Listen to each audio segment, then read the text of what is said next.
Hello and welcome everybody to the August 27th IWWG bi-monthly open mic. Today, with the honor of featuring two writers in flash fiction, Riham Adly from Egypt and Kathryn Kulpa from Rhode Island. And we're so pleased and honored also to have a great, wonderful assortment of members and non-members of the Guild who are here from literally around the world who will be reading today. And I'm Kelly DeMar for the Guild. Now, I think I've covered, thank you, Sipper, I see Sipper applauding. Love the applause. What I'm gonna do, here's the outline of what we're doing today. I am going to first introduce Riham.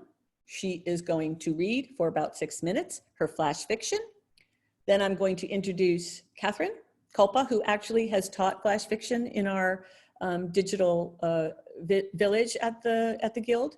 And I'm going to introduce her. She's going to read for about 6 minutes. If you have a question that comes to mind while you're listening to Riham or Kathryn that you really hope I can address afterwards, we are going to have about 10 minutes of a Q&A.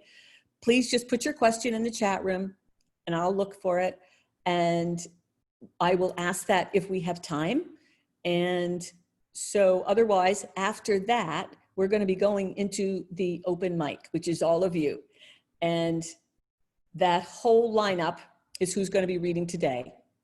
Now, just a reminder, 3 minutes in our open mic only. We're very, very tight. For those of you who are here for the first time, I wholeheartedly welcome you. We're a strict 3-minute open mic for reading, your reading in any genre, but we do cut you off really at the 3-minute mark. I actually time the readings. We encourage you to practice and time your reading before coming, just so you make sure that you fit into the guidelines. And if for any reason you run over, I'm gonna be really sorry, but I will interrupt you. You'll say like the last word or sentence that you're just about to read, and we'll say thank you so much, and you won't take it personally. And you'll come back again next time and read again. So I just want to let you know we do stick to our 3-minute limit very tightly. Now, I want to tell you a little bit, it was so exciting for me. Yesterday, was it yesterday, I think, I met with Riham for a practice session and just a chance to say hello to her. She and I have gotten to know each other a little bit through the IWWG members room and Facebook, and she took Kathryn's class, and she's been one of our wonderful international members, and she and Kathryn both had flash fiction appear in the best of, I'm sorry, I want to get it actually right. It's best of micro fiction. Am I getting it wrong? Butchering it? I'm so sorry. Kathryn, unmute and tell me what the title of the book is. Best micro fiction, right? Best, okay. And so they both had pieces in that. So they're both prolific. Oh, she's holding it up. That's even better. She will put the link to this also in the chat room in case you want to follow up on that. Because if you're interested in writing flash fiction, here's two who are being widely published and anthologized in this form. So we, of course, are a writing and craft organization. And so if you have questions about, well, how would I get started writing flash fiction? How did you get started writing flash fiction? We can attend to those. And what's the difference between flash fiction and a longer short story? We might be able to address some of those questions here today, but I just want to frame it. When I thought of who do we need here for flash fiction right now, it was Kathryn and Riham. Let me tell you about Riham. She is an Egyptian writer, translator, and blogger.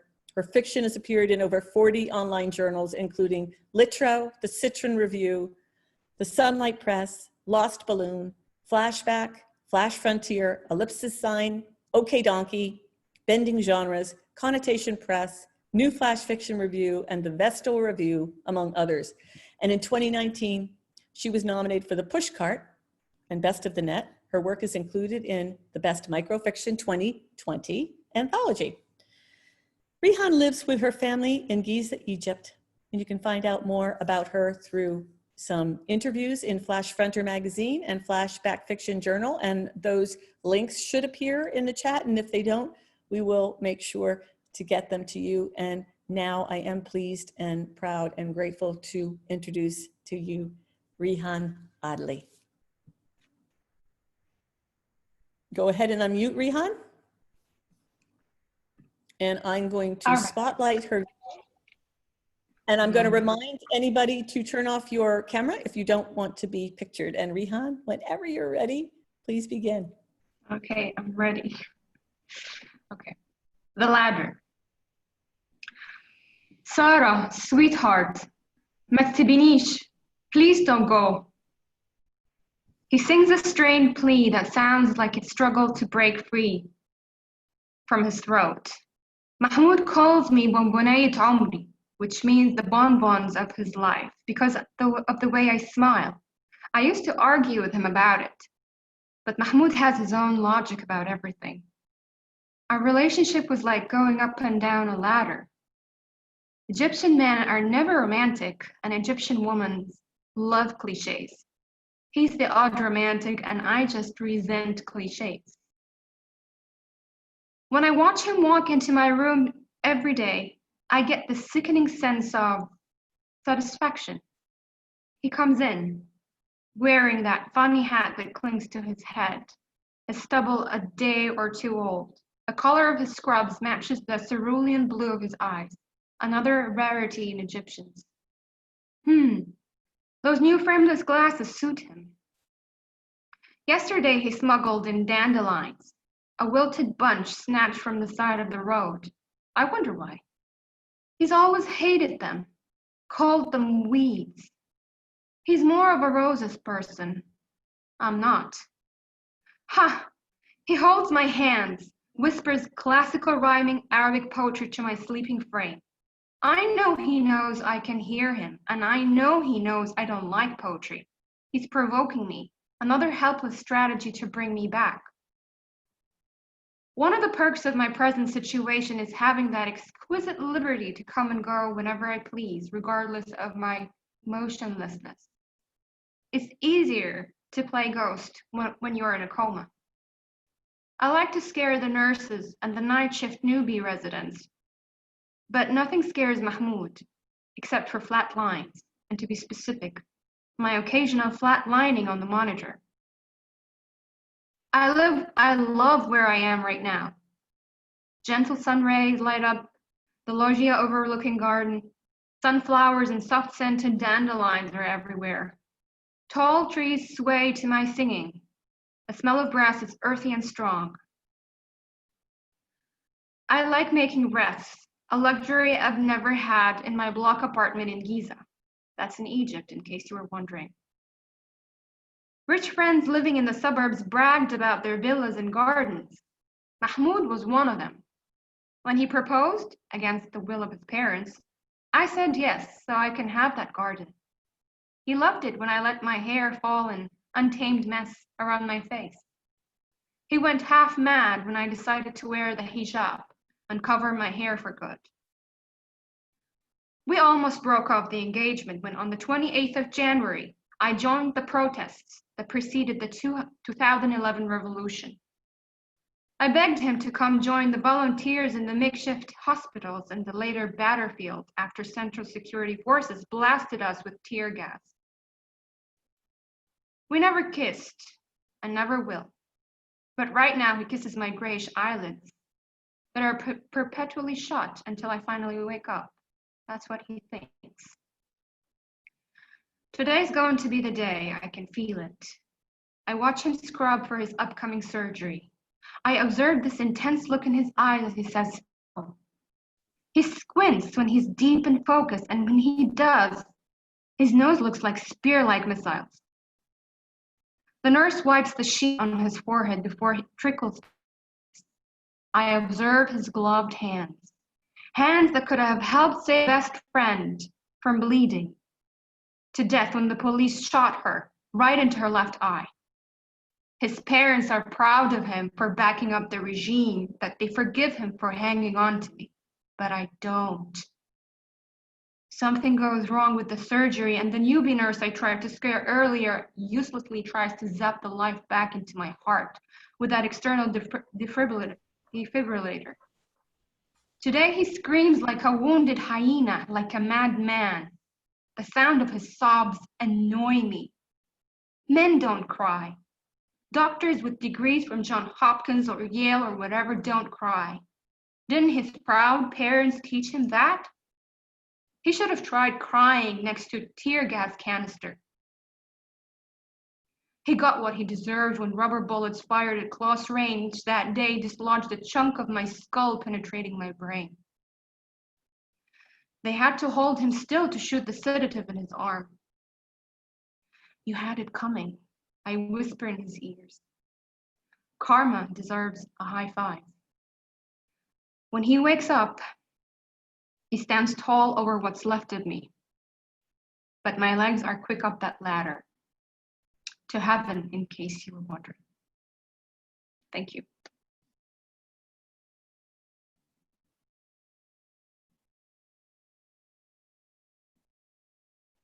Wow. Could you give us the last line one more time, Riham? The very last line? You had it coming, I whisper in his ears. Karma deserves a high five. When he wakes up, he stands tall over what's left of me. But my legs are quick up that ladder. To heaven, in case you were wondering. That's it. Thank you. I'm really glad I had to reread that because I didn't get it all. Okay, excellent. Thank you. Lots of applause out there. Make sure you check the chat room. Riham, I'm going to invite Kathryn now.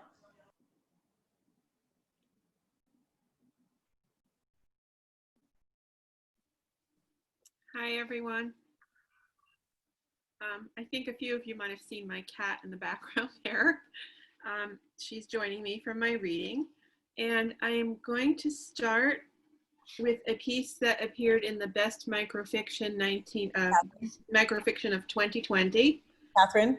Yep. Excuse me, I got muted. I muted myself by accident and I wanted to introduce you first. Oh, I'm sorry, okay. Sorry to interrupt you. What is your cat's name? That is Molly. Okay, Molly. Molly is in the picture too occasionally. So thank you so much. So excuse me for 1 second. Let me introduce you and then you just pick up right from there. So Kathryn is a flash fiction editor at Cleaver magazine. She was a winner of the Vela Chapbook Contest for her flash collection, Girls on Film, published by Paper Nautilus, and a finalist in the Black River Chapbook Competition. She's published work in more than 50 magazines, journals, and anthologies, including the 6-word memoir series published by Harper, Up, Do, flash fiction by women writers, Spider Road Press. She's published in Monkey Bicycle, 100-Word Story, Smoke Long Quarterly, and Superstition Review. You can find out more at KathrynKulpa.com. Welcome, Kathryn. Thank you. Okay. So as I said, I'm going to start with a piece that was in Best Microfiction, where Riham was also published. And it's a 100-word story that originally appeared in the journal 100-Word Story. And it's called Why I Got Written Up by the Manager at Uncle Earl's World Famous Barbecue. Smother me in redneck kisses. Pour that smoky barbecue down my neck and lick it off. No rush. Time disappears. I'm boneless, honey glazed, on fire in the walk-in freezer. We breathe in the popsicle air, so attuned, knocking over packages of hand-cut fries.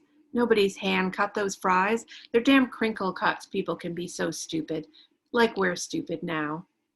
I let him walk out before me.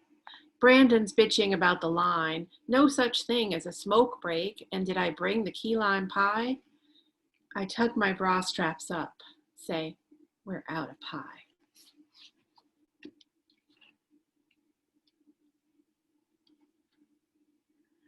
Okay, and I would like, now I'm going to read something from my chapbook, which is called Girls on Film. Beautiful cover image was done by my friend who's a photographer, Gigi Thibodeau. And this piece is called Everything Makes You Sad.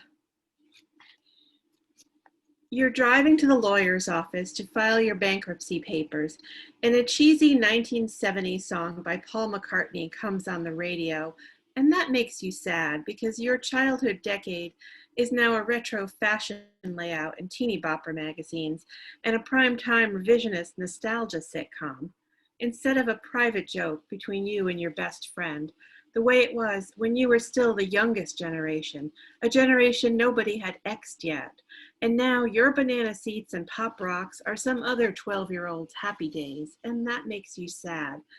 But what really makes you sad is Paul McCartney, left alone in his old age, marooned like your grandfather who'd sleepwalk at night, knocking on your bedroom door or your parents' bedroom door, calling your grandmother's name. You picture Paul McCartney sitting in some dark pub with his kids, drinking a Guinness, all of them singing some song his mother would know. Paul is singing too, but tears are running down his face. And then you realize that you're seeing a scene from Educating Rita, and why Paul McCartney in a working class pub with his millions? And anyway, he's not that old, not 64, or maybe he is, or maybe 54, and you are 34 or some unimaginable age, and yet your brain is still a spider web catching the trivial gnats of pop culture. And you can't balance your checkbook or divide a three-way bill in a restaurant, but you can still recite all the 16 ways of Sean Cassidy Tells, 16 ways to turn me on. Still, you don't know where Sean is now, and that's good. You don't know if he's grown up and married, or if he overdosed or was arrested for prostitution like all the other ex-child stars. Age does not become them. Todos somos viejos y yo también. Everybody's getting older, and you are too. 6 years of Spanish and translating Borges for your graduate school exam, and now all you do with it is order premium tequilas in Ursat's Tex-Mex chain restaurants. You can't afford them, but you order them just the same, because when you can't afford anything at all, the difference between $4 and $5 or $5 and $6 begins to seem absurd. At some point, you think it will just not matter. You're waiting for that point to come, but it seems you haven't reached it yet, even though the other day someone who used to be your friend accused you of being at the bottom. You're at the bottom and you won't climb back up, she said.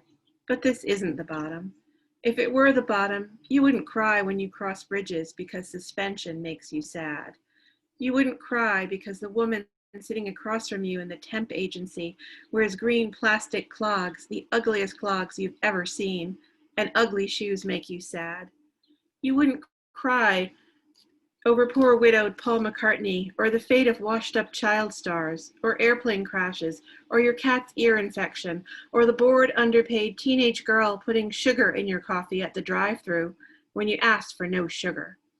There's a point at which people don't cry anymore. You wish you would hurry up and get there soon. Everything makes you sad these days.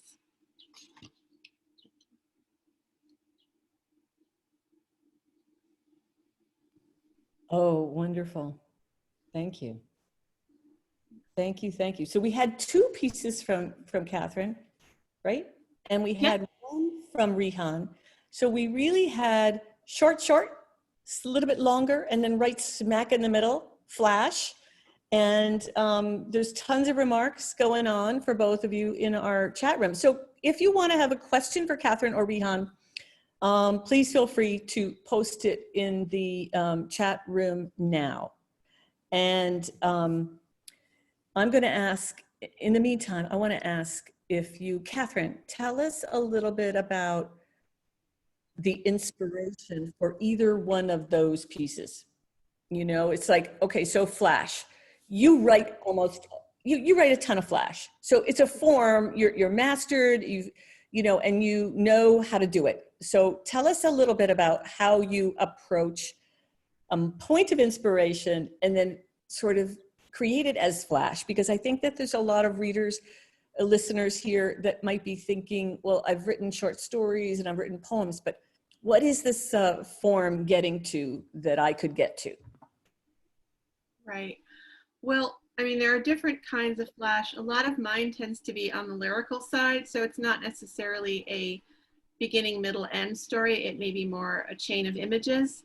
And these two, the sort of pop culture-y one with the Paul McCartney reference was actually written a while ago, and it was literally inspired by hearing an old 70s song on the radio, and I was a child of the 70s, so it just kind of got me thinking about different memories and touchstones, and sort of how adult life is really often such a disappointment from what we hoped it would be, and a lot of the piece just kind of wrote itself. And the other, the one about the restaurant was actually done in a workshop where someone posted a menu from a barbecue shack kind of place, and said, use these words in a story. And I just ended up, they were wonderful descriptions of hand cut fries and barbecue and so on, and it just kind of put me in this very sensual mode. And I was picturing a server at one of those places, and having this little interlude in the walk-in freezer.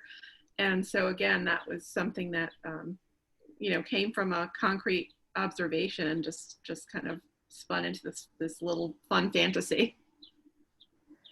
And before I get to Riham, I want to have a little bit of a follow-up on this, in the sense of what I'm really noticing about your pieces is how finely balanced of humor and poignancy they are, and laugh and cry.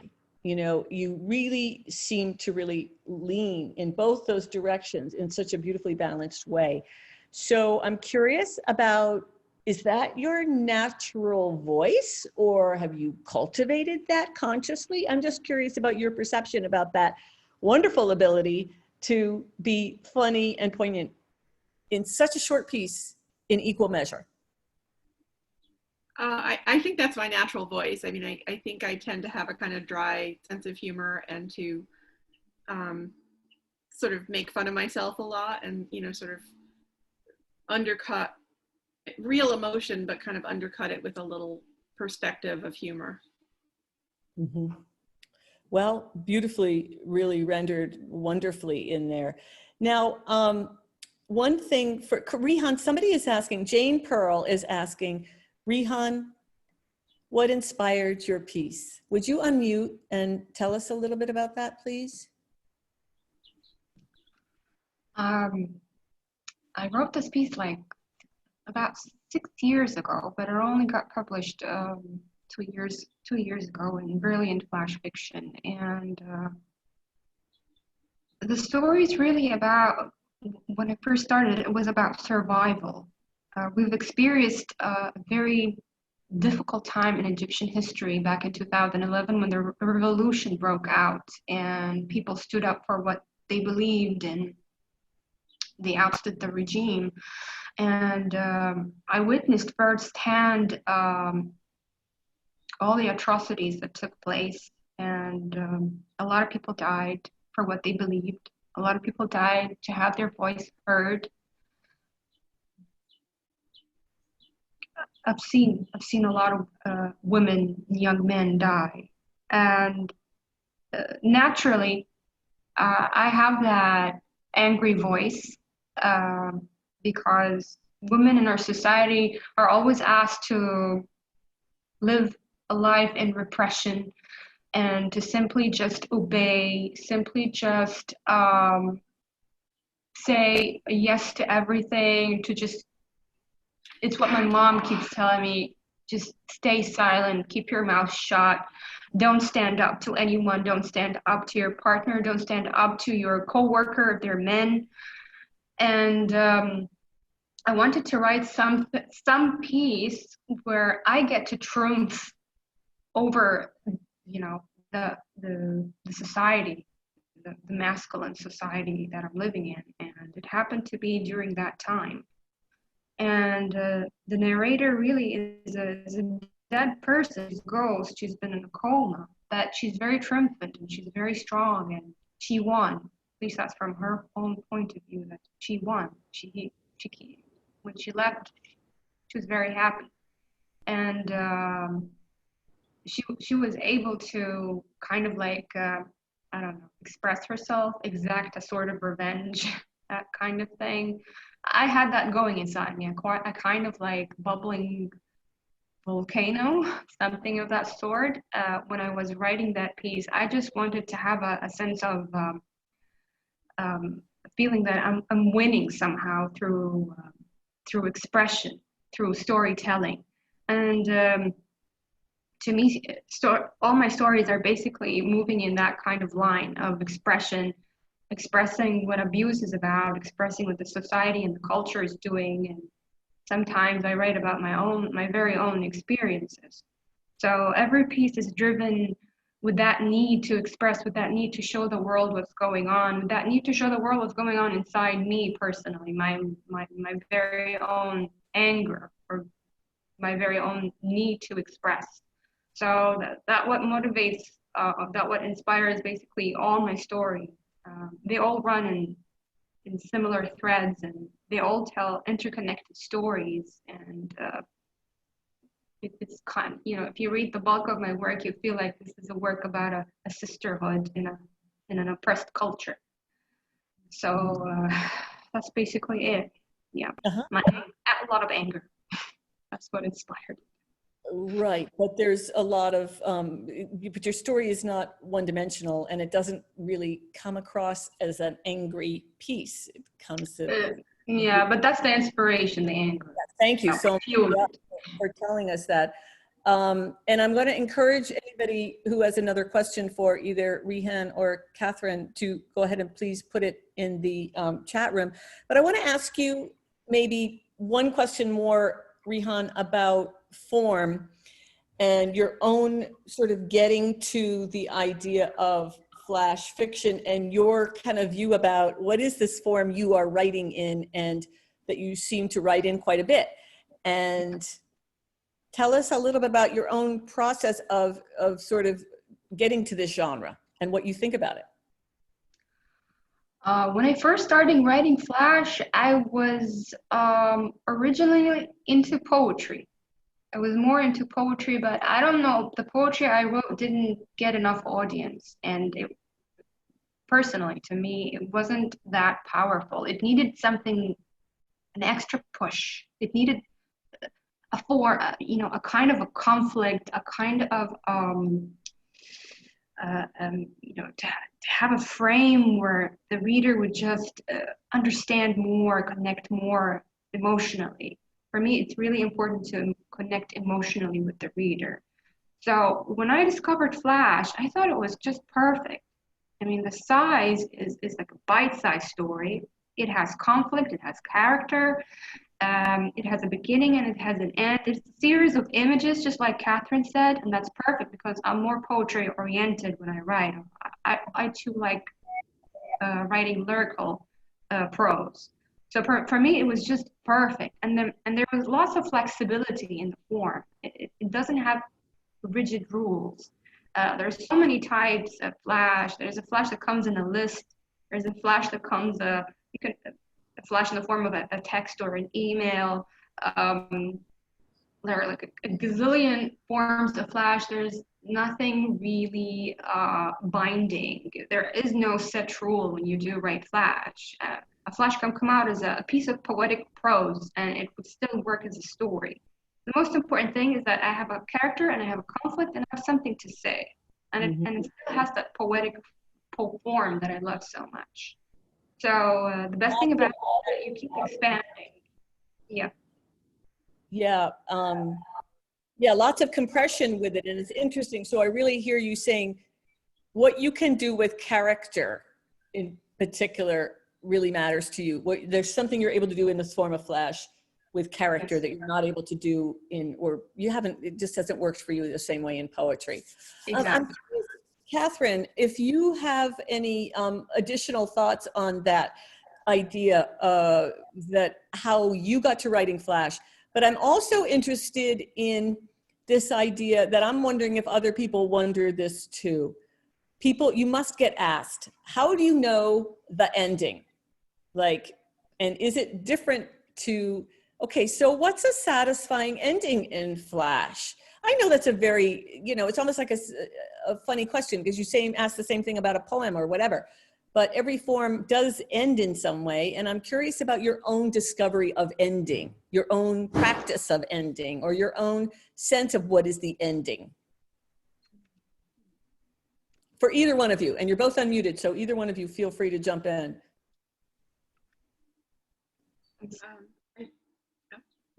Were you going to speak, Riham?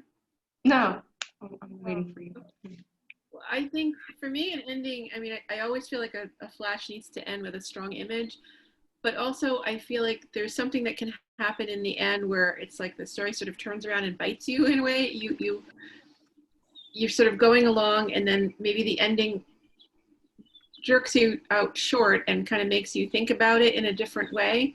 So it's not really a twist ending, like there's a joke or sort of a, surprise. It's more of an ending that flips the perspective of the story a little bit and might just take you in a new direction.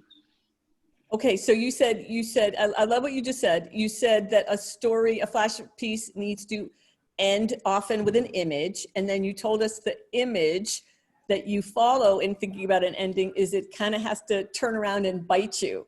And I think that is definitely a takeaway in my mind. So it's not like you're just imposing this deus ex machina, that you're just imposing an ending, but that you're finding a way to like let the story turn around and bite you. So I love that you use an image for us to try to understand that concept. It looks like we're losing, oh, there's Riham. She must need to plug in. So fabulous way to talk about an ending. I noticed that Julia in the chat mentions that she finds it difficult to find endings in Flash. So I'm kind of hoping something that Kathryn said about that might be helpful to you. Riham, somebody would like to know, Deborah Garcia is asking, you mentioned how your mother encourages you to maintain a silent presence. How does she feel about your writing? Well, she doesn't know what I write about. One of the perks of actually writing in your second language is that people don't read it. People in your culture don't read it. So I do enjoy a bit of liberty here. I write about things, I write about sex, I write about drinking, I write about abuse, I write about things that honestly, if people in my culture read, I won't be sitting here right now with you sharing. So in our conversation from a couple of days ago, I'm just sensing now that that's a kind of a double-edged sword. So you have this freedom of writing in a second language, and it gives you the freedom to address many issues thematically in your writing that you would not otherwise perhaps be able to do comfortably with your mother or other people. Actually, I wouldn't dare, actually. You wouldn't dare. You literally wouldn't dare. Mm-hmm. And yet, on the same hand, what I sense the cost of that also is that there's not a literary community then that nourishes and feeds you. So for us in the United States, we're all about, find your writing community, build your writing community, have your writing. We are a writing community, the Guild, right? Here we are, we're meeting. We're giving each other community. We're commenting in the chat room. We're saying what we appreciate, what we're offering webinars, how to help. So, but your culture is forcing you into that sort of double-edged sword. You can have the freedom by writing in a second language and appearing, with a largely US audience and all of that, and English speaking. But in your own culture, you're not going to your writing group in the coffee shop up the street. Nope. No. So there is no literary community. There are lots of people writing in their second language in Egypt, but we're all lost souls dispersed within this 100 million population, exploding population. And each of us, we run in circles around each other, trying to find that literary community. A couple of years ago, I started teaching fiction in Egypt. I was fortunate enough to teach a couple of workshops for 2 years before I got sick. And I was trying really hard to create a literary community. I even mediated some book clubs, discussing books in translation, discussing books originally written in English with interesting topics, some memoirs. I really tried to create what I lack in my culture. But I didn't receive enough support, I didn't receive enough funding, and eventually the circumstances and lots of traumatic events happening in my life, I had to stop all activities. But I continue to write, which is something I'm really proud of. But to have a literary community, no, we don't have that, unfortunately.